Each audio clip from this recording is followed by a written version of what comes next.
नमस्कार छात्रों, आपके अपने YouTube channel learning ma'am classes में आपका स्वागत, हार्दिक अभिनंदन। हम कक्षा 8 की न्यू NCERT बुक जिसका नाम है मल्हार, उसके चैप्टर नंबर 5 जिसका नाम है कबीर के दोहे, इसका भावार्थ अपन ने इन दोहों का भावार्थ देख लिया है। आज अपन इसके क्वेश्चन आंसर देखेंगे। क्वेश्चन आंसर देखते हैं पाठ से। आइए अब इन दोहों को थोड़ा और विस्तार से समझते हैं। नीचे दी गई गतिविधियां इस कार्य में आपकी सहायता करेंगी मेरी समझ से। क है इसका, निम्नलिखित प्रश्नों के उपयुक्त उत्तर के सम्मुख तारा यानी स्टार बनाइए। कुछ प्रश्नों के एक से अधिक उत्तर भी हो सकते हैं।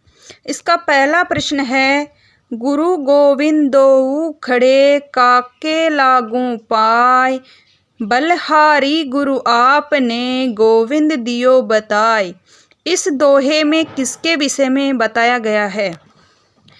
इसका पहला ऑप्शन है श्रम का महत्व, दूसरा ऑप्शन है गुरु का महत्व, तीसरा ऑप्शन है ज्ञान का महत्व और चौथा ऑप्शन है भक्ति का महत्व।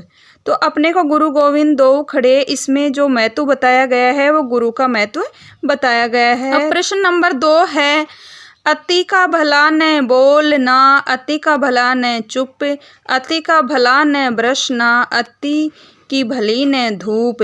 इस दोहे का मूल जो संदेश है वो क्या है?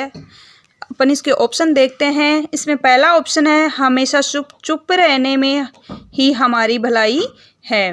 दूसरा ऑप्शन है, बारिश और धूप से बचना चाहिए। तीसरा ऑप्शन है, हर परिस्थिति में संतुलन होना आवश्यक है। और जो चौथा ऑप्शन है वो है, हमेशा मधुर वाणी बोलनी चाहिए। तो हमारा इसका जो राइट ऑप्शन होगा वो होगा तीसरा, हर परिस्थिति में संतुलन होना आवश्यक है। प्रश्न नंबर 3 है, बड़ा हुआ तो क्या हुआ, जैसे पेड़ खजूर, पंथी को छाया नहीं, फल ला गई अति दूर। यह दोहा किस जीवन कौशल को विकसित करने पर बल देता है? तो इसके ऑप्शन देखते हैं। पहला है ऑप्शन समय का सदुपयोग करना, दूसरा ऑप्शन है दूसरों के काम आना, तीसरा ऑप्शन है परिश्रम और लगन से काम करना और चौथा ऑप्शन है सभी के प्रति उदार रहना। तो जो हमारे राइट ऑप्शन हैं वो हैं दूसरा और चौथा, दूसरों के काम आना और सभी के प्रति उदार रहना। प्रश्न नंबर 4 है, ऐसी बानी बोलिए मन का आपा खोय, ओरन को शीतल करई आपहु शीतल होय। इस दोहे के अनुसार मधुर वाणी बोलने का सबसे बड़ा लाभ क्या है? इसके ऑप्शन हैं। पहला है, लोग हमारी प्रशंसा और सम्मान करने लगते हैं। दूसरा ऑप्शन है, दूसरों और स्वयं को मानसिक शांति मिलती है। तीसरा ऑप्शन है, किसी से विवाद होने पर उसमें जीत हासिल होती है। और जो चौथा ऑप्शन है वो है, सुनने वालों का मन इधर उधर भटकने लगता है। तो हमारा जो राइट ऑप्शन होगा वो होगा दूसरा, दूसरों और स्वयं को मानसिक शांति मिलती है। 5 नंबर का प्रश्न है, सांच बराबर तप नहीं, झूठ बराबर पाप, जाके हृदय सांच है, ताहि हृदय गुरु आप। इस दोहे से क्या निष्कर्ष निकाला जा सकता है? तो इसके ऑप्शन हैं। पहला है, इसमें सत्य और झूठ में कोई अंतर नहीं होता। दूसरा ऑप्शन है, सत्य का पालन करना किसी साधना से कम नहीं है। तीसरा ऑप्शन है, बाहरी परिस्थितियां ही जीवन में सफलता तय करती हैं।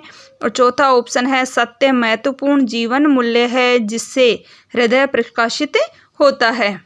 तो हमारा जो राइट ऑप्शन है वो है दूसरा, सत्य का पालन करना किसी साधना से कम नहीं है। प्रश्न नंबर 6 है, निंदक नियरे राखिए, आंगन कुटी छवाय, बिन पानी साबुन बिना निर्मल करई सुबाय। यहाँ जीवन में किस दृष्टिकोण को अपनाने की सलाह दी गई है? तो इसका पहला ऑप्शन है, आलोचना से बचना चाहिए। दूसरा ऑप्शन है, आलोचकों को दूर रखना चाहिए। और तीसरा ऑप्शन है, आलोचकों को पास रखना चाहिए। चौथा ऑप्शन है, आलोचकों की निंदा करनी चाहिए। हमारा जो राइट ऑप्शन है वो है तीसरा, आलोचकों को पास रखना चाहिए। अब प्रश्न नंबर 7 देखते हैं। साधु ऐसा चाहिए जैसा सूप सुभाए, सार सार को गही रही थोता दे उड़ाए। इस दोहे में जो सूप है वो किसका प्रतीक है, ये अपने को बताना है। तो इसका फर्स्ट ऑप्शन है मन की कल्पनाओं का, दूसरा ऑप्शन है सुख सुविधाओं का, तीसरा ऑप्शन है विवेक और सूझबूझ का, और जो चौथा ऑप्शन है वो है कठोर और क्रोधी स्वभाव का। तो हमारा जो राइट ऑप्शन है वो है तीसरा, विवेक और सूझबूझ का। आगे प्रश्न नंबर 6 देखते हैं। हो सकता है कि आपके समूह के साथियों ने अलग अलग उत्तर चुने हों। अपने मित्रों के साथ चर्चा कीजिए कि आपने ये उत्तर ही क्यों चुने। तो अपन इसका उत्तर देख लेते हैं। मेरा मानना है कि कबीर जी के सभी दोहे उच्च जीवन मूल्यों पर आधारित हैं, जैसे सत्य हमारे हृदय को प्रकाशित करता है, गुरु ईश्वर से भी श्रेष्ठ है क्योंकि वे ही हमें ईश्वर से मिलवाते हैं, हमें उदार बनने के साथ साथ अपने जीवन में संतुलित भी रहना चाहिए, मीठी वाणी का प्रयोग करना चाहिए, अपनी निंदा सुनकर अपने अवगुणों को दूर करना चाहिए और मन को नियंत्रित करके सत्संगति को अपनाना चाहिए। अब आगे प्रश्न है, मिलकर करे मिलान। तो पाठ से चुनकर कुछ पंक्तियां नीचे स्तंभ 1 में दी गई हैं। अपने समूह में इन पर चर्चा कीजिए और इन स्तंभ 2 में दिए गए इनके सही अर्थ या संदर्भ से मिलाइए। इसके लिए आप शब्दकोश, इंटरनेट या अपने शिक्षकों की सहायता ले सकते हैं। तो पहला स्तंभ है इसमें, गुरु गोविंद दोऊ खड़े काके लागू पाए। तो इसका जो अपना राइट होगा वो होगा तीसरा, गुरु शिष्य का मार्गदर्शन करते हैं और शिष्य गुरु का आदर करते हैं। फिर दूसरा है, अति का भला न बोलना, अति का भला न चुप। तो जो इसका राइट होगा वो होगा 5 नंबर, जीवन में संतुलन महत्वपूर्ण है। तीसरा है, ऐसी बानी बोल ये मन का आपा खोए। तो इसका राइट होगा 6 नंबर, हमें मधुर वाणी बोलना चाहिए जिससे मन को शांति प्राप्त हो सके। चौथा है, निंदक नियरे राखिए आंगन कुटी छवाए। तो जो इसका राइट होगा वो होगा 8 नंबर, आलोचकों को अपने पास रखना चाहिए, वे हमें हमारी गलतियां बताते हैं। फिर 5 नंबर है, साधु ऐसा चाहिए जैसा सूप सुभाए। तो जो इसका राइट होगा वो होगा 7 नंबर, विवेकशील व्यक्ति को अच्छे और बुरे की पहचान होती है। 6 नंबर है, कबीरा मन पंछी भया भावे तहवा जाए। तो इसका राइट होगा 4 नंबर, मन को नियंत्रित करना और सही दिशा में ले जाना महत्वपूर्ण है। 7 नंबर है, सांच बराबर तप नहीं, झूठ बराबर पाप। तो जो इसका राइट है वो है 1 नंबर, यानी सत्य का पालन कठिन है और झूठ पाप के समान है। 8 नंबर है, बड़ा हुआ तो क्या हुआ जैसे पेड़ खजूर। जो इसका राइट ऑप्शन है वो है बड़ा होने के साथ व्यक्ति को उदार भी होना चाहिए। अब इसका ख देख लेते हैं।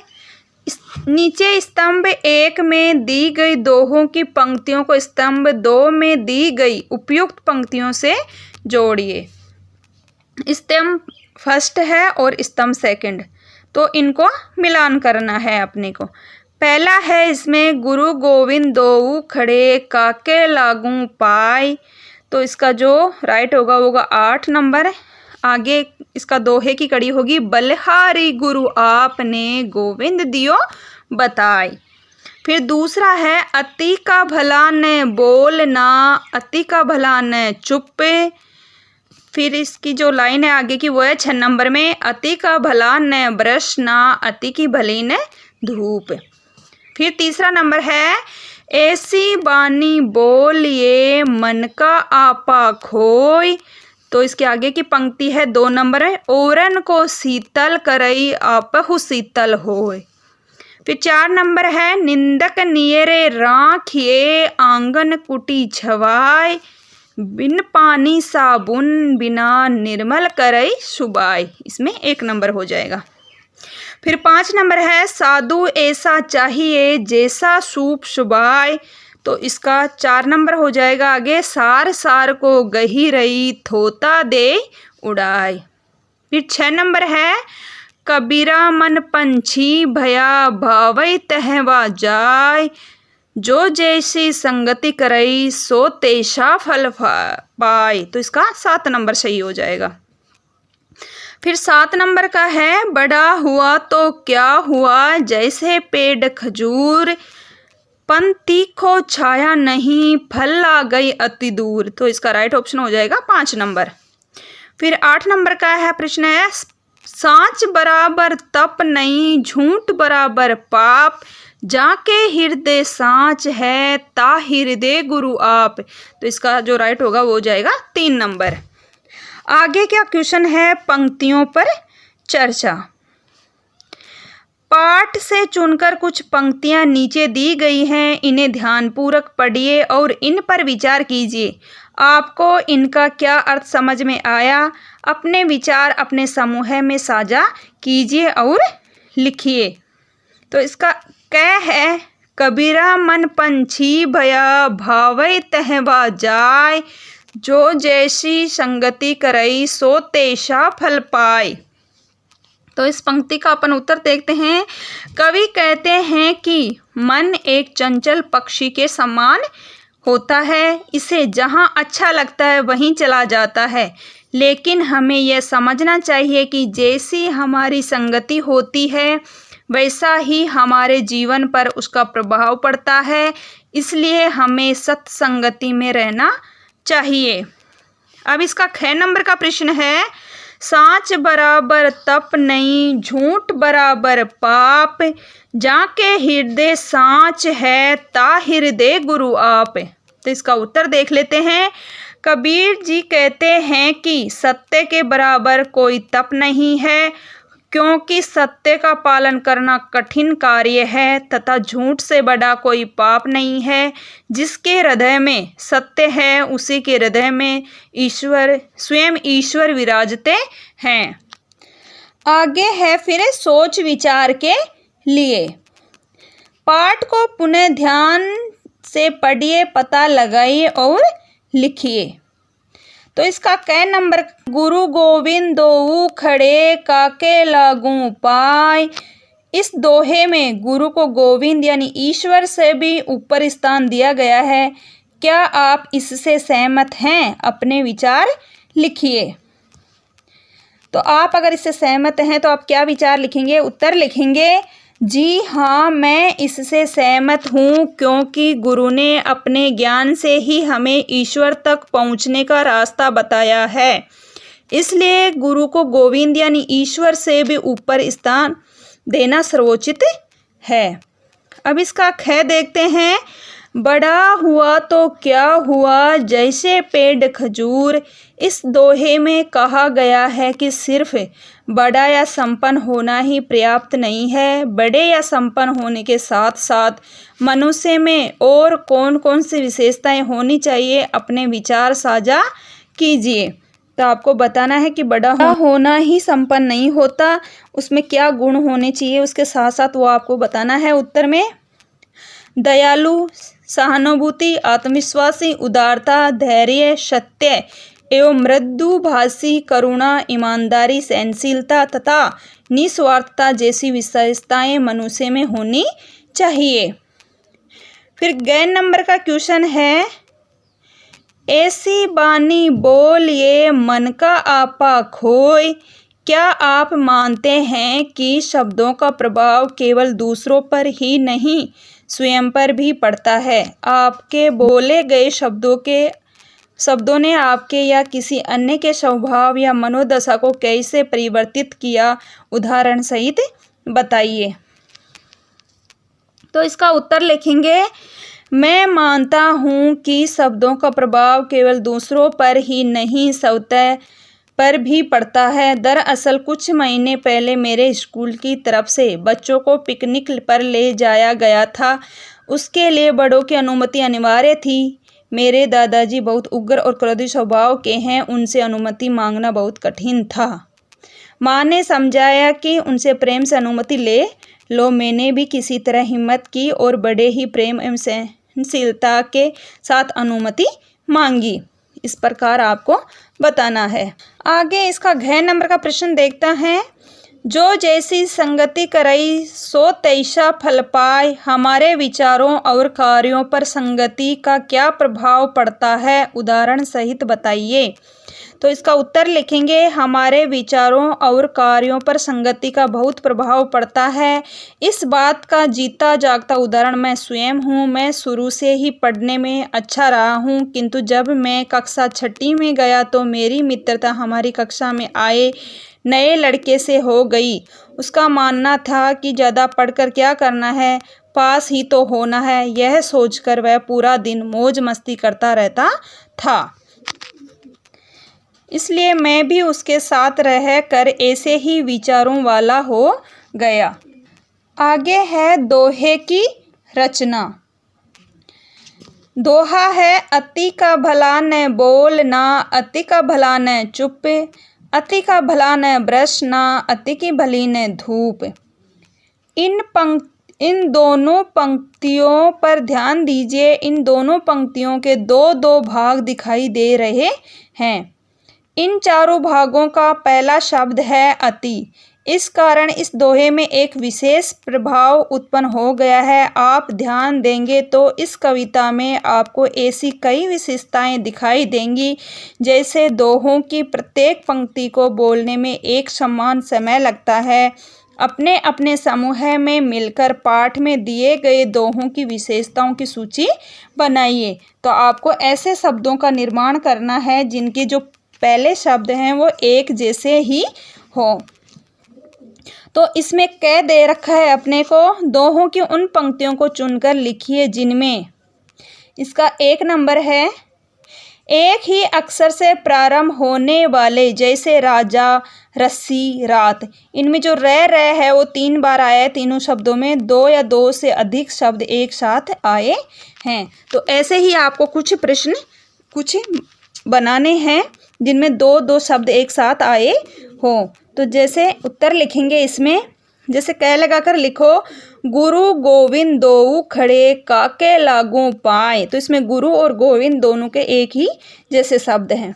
फिर ख लगाकर लिखिए, निंदक नियरे राखिए आंगन कुटी छवाए।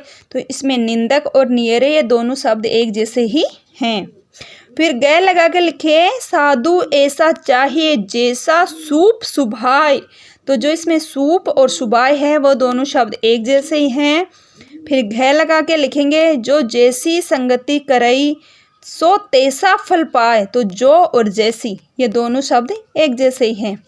अंग लगा के लिखेंगे, ऐसी बानी बोलिए मन का आपा खोए। तो जो बानी और बोलिए जो दोनों शब्द हैं वो भी एक जैसे ही हैं। फिर आगे दूसरा नंबर का प्रश्न देखते हैं। एक शब्द एक साथ 2 बार आया है, जैसे बार बार, ऐसे ही आपको उत्तर में लिखना है, सार सार को गही रही थोता दे उड़ाए। तो जो सार सार है ये शब्द भी 2 बार आया है। फिर तीसरे नंबर का प्रश्न देखेंगे, लगभग एक जैसे शब्द जिनमें केवल एक मात्रा भर का अंतर है, जैसे जल, जाल, एक ही पंक्ति में आए हैं। तो इसमें जल और जाल के अंदर केवल आ मात्रा का फर्क है। वैसे ही आपको उत्तर में भी ऐसे शब्द चुनने हैं। तो उत्तर में लिखेंगे, अति का भला न ब्रश ना, अति की भली न धूप। तो भला और भली इन दोनों में आ और ई की मात्रा का ही फर्क आया है। फिर 4 नंबर का प्रश्न देखेंगे, एक ही पंक्ति में विपरीतार्थक शब्दों जैसे अच्छा बुरा का प्रयोग किया गया है। तो उसी के अनुसार अपने को उत्तर लिखना है। जैसे क नंबर लगा के लिखेंगे, साँच बराबर तप नहीं, झूठ बराबर पाप। तो साँच और झूठ ये दोनों एक जैसे हो गए, अच्छा बुरा जैसे ही साँच और झूठ हो गया। फिर ख लगा के लिखेंगे, अति का भला न बरसना, अति की भली न धूप। तो बरसना और धूप ये दोनों हो गए। ग लगा के लिखेंगे, ओरन को शीतल करई, आपहु शीतल होय। ओरन यानी दूसरों को भी जो शीतल करे, और आपहु यानी स्वयं को भी शीतल करे। तो ओरन और आपहु हो गए। फिर 5 नंबर का प्रश्न है, किसी की तुलना किसी अन्य से की गई है। जैसे दूध जैसा सफ़ेद, यानी दूध के समान किसी की तुलना की गई है सफ़ेद से, कि वो दूध के जैसे सफ़ेद है। तो ऐसे ही आपको उत्तर में लिखना है, साधु ऐसा चाहिए जैसा सूप सुभाए। तो साधु की तुलना किससे की गई है? सूप से। फिर आगे 6 नंबर का प्रश्न देखेंगे, किसी को कोई अन्य नाम दे दिया गया है। जैसे मुख चंद्र है, वैसे ही आपको पंक्ति इसमें ढूंढनी है। तो इसमें उत्तर लिखेंगे, कबीरा मन पंछी भया, भावई तहवा जाए।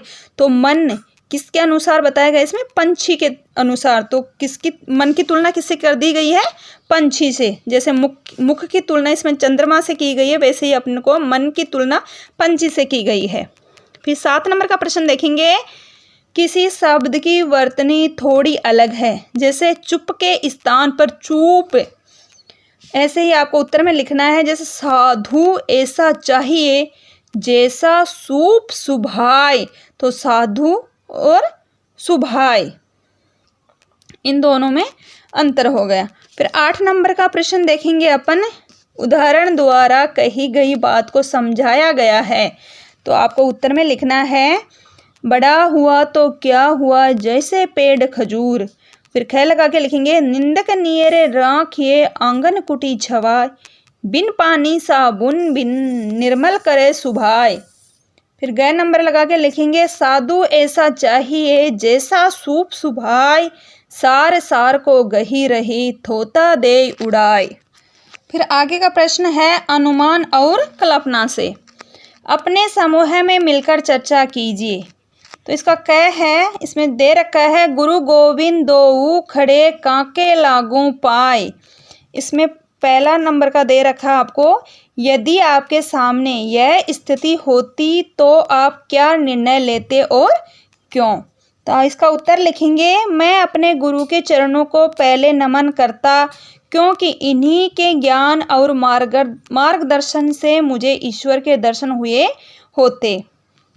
फिर दूसरा दे रखा है, यदि संसार में कोई गुरु या शिक्षक न होता तो क्या होता।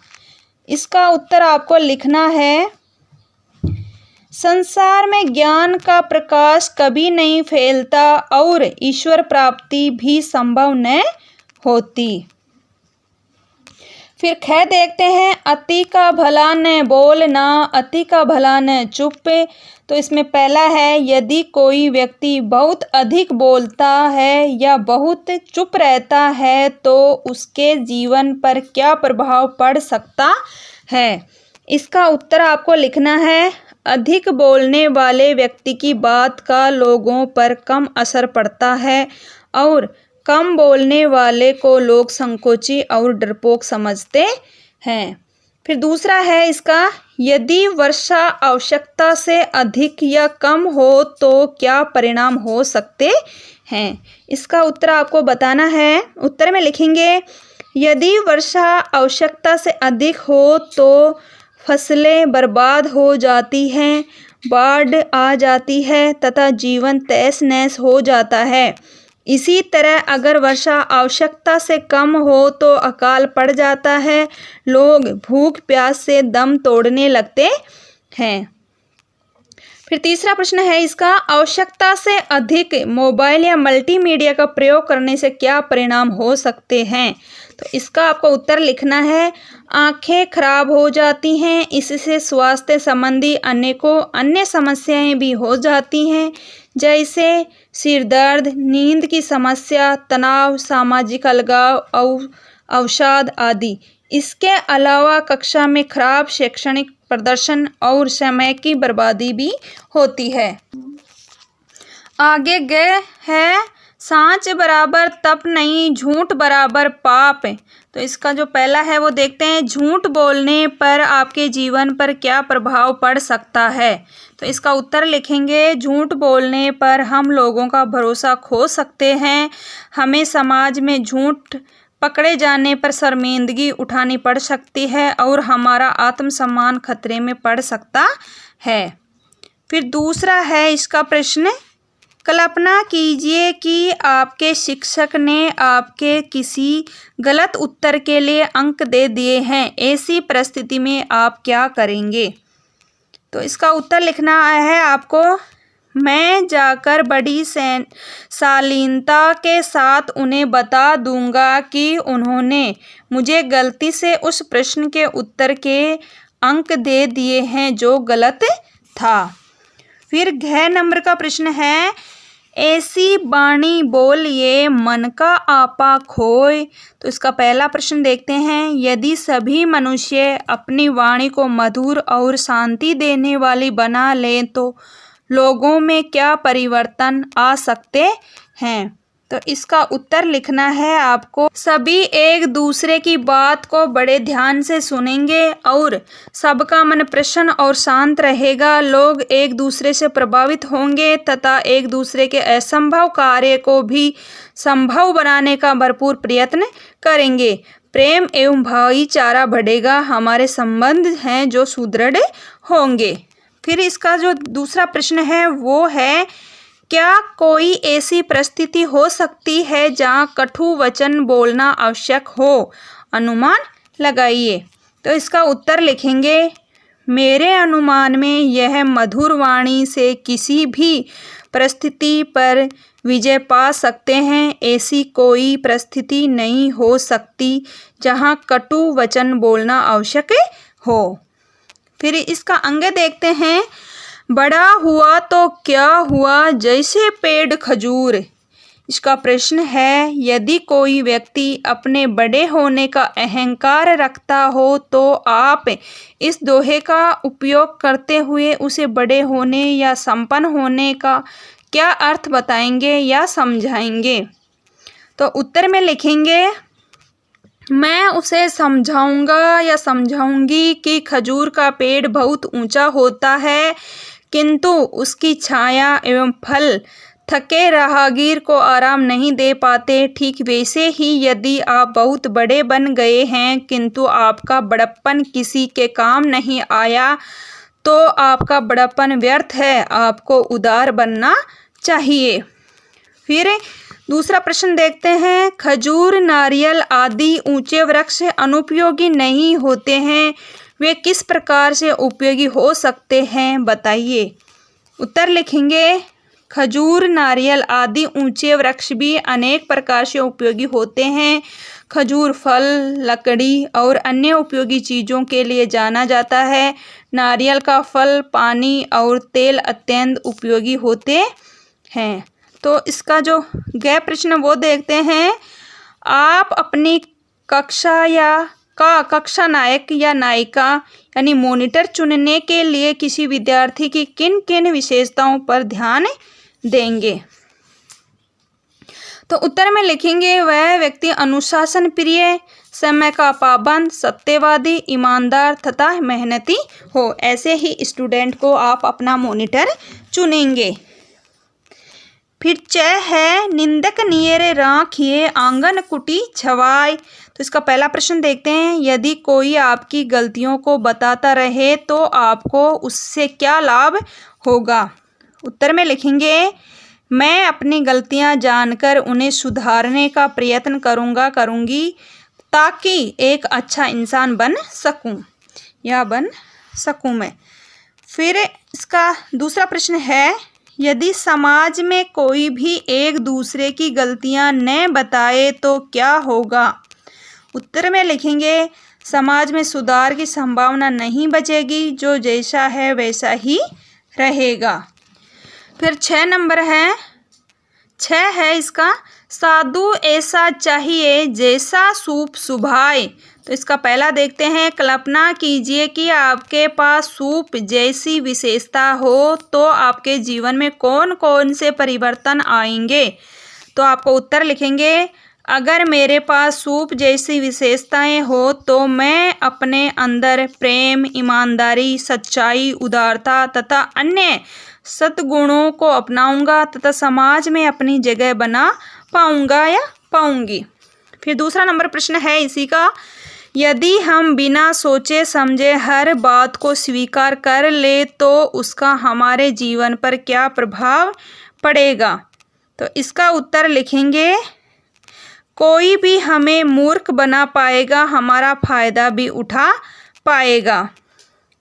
फिर जय है, कबीरा मन पंछी भया भावै तहवा जाय। तो इसका पहला देखते हैं प्रश्न, यदि मन एक पंछी की तरह उड़ सकता तो आप उसे कहाँ ले जाना चाहते और क्यों। उत्तर में लिखेंगे, यदि मन एक पंछी की तरह उड़ सकता तो मैं उसे अपने दादा दादी के पास शिमला ले जाना चाहता। मैं अपने माँ पापा के साथ दिल्ली में रहता हूँ और यहाँ काफ़ी प्रदूषण है। शिमला का प्राकृतिक सौंदर्य और साफ सुथरा वातावरण मेरे मन को बहुत भाता है। फिर इसका दूसरा प्रश्न देखते हैं, जय का, संगति का हमारे जीवन पर क्या क्या प्रभाव पड़ सकता है। तो इसका उत्तर लिखेंगे अपन, संगति का हमारे जीवन पर बहुत गहरा प्रभाव पड़ता है। अच्छी संगति से हम महानता की ओर बढ़ते हैं और बुरी संगति से हमारा पतन हो जाता है। जैसे बारिश की एक बूंद मिट्टी में गिरती है तो अपना अस्तित्व खो देती है, किंतु वही बूंद सीप में गिरकर मोती बन जाती है। फिर आगे के प्रश्न हैं वाद विवाद। अति का भला न बोलना, अति का भला न चुप, अति का भला न ब्रश, न अति की भली न धूप। तो इसका जो पहला है कै वो देखते हैं। कै प्रश्न है इसका, इस दोहे का आज के समय में क्या महत्व है, इसके बारे में कक्षा में एक वाद विवाद गतिविधि का आयोजन कीजिए। एक समूह के साथी इसके पक्ष में अपने विचार प्रस्तुत करेंगे और दूसरे समूह के साथी इसके विपक्ष में बोलेंगे। एक तीसरा समूह निर्णायक बन सकता है। तो यह प्रश्न आपको स्वयं से करना है अपने अध्यापक के साथ मिलकर के। तो ख प्रश्न देखते हैं अभी इसका आगे, पक्ष और विपक्ष के समूह अपने अपने मत के लिए तर्क प्रस्तुत करेंगे। जैसे पक्ष वाणी पर संयम रखना आवश्यक है, विपक्ष अत्यधिक चुप रहना भी उचित नहीं। तो इसका उत्तर लिखेंगे अपन, पक्ष में वाणी पर संयम रखना आवश्यक है, मनुष्य को अपनी वाणी पर संयम रखना चाहिए। वाणी किसी को राजा बना देती है तो किसी को रंक। जिसकी वाणी सही नहीं होती है लोग उसे सम्मान नहीं देते हैं। हमें आवश्यकता से अधिक नहीं बोलना चाहिए, अपने शब्दों को सीमित रखना चाहिए तथा भावनाओं को भी नियंत्रित रखना चाहिए। फिर आगे है इसके प्रश्न, शब्द से जुड़े शब्द। नीचे दिए गए स्थानों में कबीर से जुड़े शब्द पाठ में से चुनकर लिखिए और अपने मित्रों के साथ चर्चा कीजिए। तो इसमें आपको कबीर दे रखा है, उसी के अनुसार आपको शब्द और लिखने हैं। इसमें बाणी तो दे रखा है। तो पहले में करेंगे अपन, एक में करेंगे गुरु, फिर करेंगे संगति, निंदक, पंछी, गोविंद और मन। ये इसी के अनुसार हो गए। आगे है दोहे और कहावतें। तो उसमें अपने को दोहा दे रखा है, कबीरा मन पंछी भया भावै तहवा जाय, जो जैसी संगति करई सो तैसा फल पाए। इस दोहे को पढ़कर ऐसा लगता है कि यह बात तो हमने पहले भी अनेक बार सुनी है। यह दोहा इतना अधिक प्रसिद्ध और लोकप्रिय है कि इसकी दूसरी पंक्ति लोगों के बीच कहावत जैसा संग वैसा रंग, व्यक्ति जिस संगति में रहता है वैसा ही उसका व्यवहार और स्वभाव बन जाता है की तरह प्रयुक्त होती है। कहावतें ऐसे वाक्य होते हैं जिन्हें लोग अपनी बात को अधिक प्रभावशाली बनाने के लिए प्रयोग करते हैं। इसमें सामान्यतः जीवन के गहरे अनुभव को सरल और संक्षेप में बता दिया जाता है। तो आपको इसके उत्तर लिखने हैं। इसमें पहला है, अब आप ऐसी अन्य कहावतों का प्रयोग करते हुए अपने मन से कुछ वाक्य बनाकर लिखिए। कि आपने जो इसमें जो ये दोहा पढ़ा है उसी के अनुसार कुछ वाक्य आपको अपने मन से बनाने हैं। इस प्रकार की जो कहावतें हैं उसी के अनुसार। तो उसमें उत्तर में लिखेंगे अपन, पहली है, घर की मुर्गी दाल बराबर है। यानी गोपाल के पिता स्वयं ही एक उच्च कोटि के अध्यापक हैं, परंतु फिर भी गोपाल किसी और से ट्यूशन पढ़ता है। इसे कहते हैं कि घर की मुर्गी दाल बराबर। फिर दूसरा लिखेंगे उत्तर है, घर का भेदी लंका ढाए। यानी लुटेरों का चोरी किए सामान के बंटवारे पर ऐसा विवाद हुआ कि एक लुटेरे ने पुलिस को बुलाकर सारा माल पकड़वा दिया। सच कहते हैं कि घर का भेदी लंका ढाए। फिर तीसरी लोकोक्ति लिखेंगे अपन इसी के अनुसार पंक्ति, जिसकी लाठी उसकी भैंस। यानी सरपंच ने पहले तो रमेश की जमीन हड़प ली, फिर उसे चोरी के झूठे दोष में अंदर करवा दिया। सच कहते हैं कि जिसकी लाठी उसकी भैंस। फिर 4 नंबर लिखेंगे, अब पछताए होत क्या जब चिड़िया चुग गई खेत। तो इसका आगे लिखेंगे, वसुधा पहले तो पढ़ी नहीं, कम अंक आने पर रोने लगी तो पिताजी ने यही कहा कि अब पछताए होत क्या जब चिड़िया चुग गई खेत। तो ये प्रश्न यहाँ तक कंप्लीट हुए। आगे के क्वेश्चन अपन अगले वीडियो में देखेंगे। वीडियो देखने के लिए धन्यवाद।